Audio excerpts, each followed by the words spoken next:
Hi అండి, welcome back to one more video. ఈ వీడియోలో వచ్చేసి మేమైతే ఉగాది షాపింగ్ చేయడానికి అయితే స్టార్ట్ అయిపోయామండి. అండ్ ఇక్కడ వచ్చేసి ఫస్ట్ అయితే బుడదానికి ఫ్రాక్ అయితే తీసుకుంటున్నాం అనమాట. ఈ షాప్ వచ్చేసి కేపీహెచ్పి సర్వీస్ రోడ్లో సెంట్రోకి ఆపోజిట్ అయితే ఉందండి. ఒకవేళ ఎవరైనా పిల్లలు ఉంటే ఖచ్చితంగా వచ్చి ఒక్కసారి అయితే ట్రై చేయండి. చాలా బాగున్నాయి, చాలా మోడల్స్ అవైలబుల్ ఉన్నాయన్నమాట. అండ్ రీజనబుల్ ప్రైజెస్కి అయితే మనకి ఇస్తున్నారు. అండ్ నెక్స్ట్ వచ్చేసి మేము దేవుడికి సంబంధించిన షాపింగ్ అయితే స్టార్ట్ చేసేసామండి. అండ్ ఫస్ట్ అయితే గుమ్మాలకి కట్టడానికి బంతిపూలు అయితే తీసుకుంటున్నాం అనమాట. అండ్ ఇవి తీసుకున్న తర్వాత పూలు, నార్మల్ విడి పూలు కూడా తీసుకున్నామండి.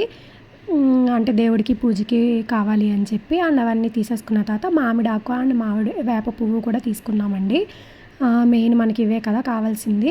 అండ్ వేప పువ్వు కూడా 20 రూపీస్ అట్లా పడిందండి. అండ్ ఈ మామిడాకు మొత్తం కూడా 20 రూపీస్ అట్లా పడింది. అండ్ ఇక్కడే మ్యాంగోస్ అండ్ కొబ్బరికాయలు కూడా తీసేసుకున్నామండి. ఇంకా తర్వాత వచ్చేసి ఇక్కడ అప్సరా బాదం పాలు అని చెప్పి ఇది చాలా ఫేమస్గా ఉంది కదా. ఇది వచ్చేసి లూలు మాల్ పక్క స్ట్రీట్లోనే ఉందండి. కొంచెం ఫ్రంట్కి వస్తే లెఫ్ట్ సైడ్లో ఉంటుంది అనమాట. చాలా బాగుంటుంది. ఎవరైనా ట్రై చేయకపోతే ఒక్కసారి ట్రై చేయండి. అండ్ మేమైతే రిటర్న్ అయితే స్టార్ట్ అయిపోయామండి. స్టార్ట్ అయిపోయినప్పుడు మాకైతే ఇక్కడ మట్టి కుండలు అయితే కనిపించాయి అనమాట.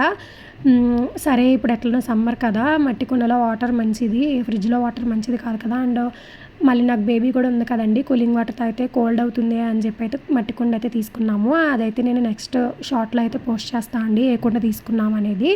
అండ్ ఫైనల్గా అయితే మేము ఇంటికి రీచ్ అయిపోయామండి. అండ్ చూసిన పిల్లలు కూడా వచ్చి వెయిట్ చేస్తున్నారనమాట. అండ్ నేనైతే ఈ మామిడాకు మొత్తం 20 రూపీస్కి అయితే కొన్నా అండి.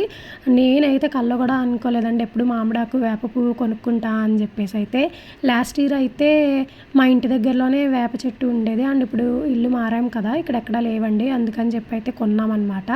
అండ్ ఫైనల్గా పువ్వులు, కొబ్బరికాయలు, దేవుడికి సంబంధించి అన్నీ తీసేసుకున్నాము. అండ్ వచ్చే దారిలోనే అరటిపళ్ళు అవన్నీ తీసుకున్నామండి. ఫైనల్గా మా షాపింగ్ అయితే కంప్లీట్ అయిపోయిందండి. మీ షాపింగ్ ఎట్లా జరిగిందో కామెంట్ చేయండి.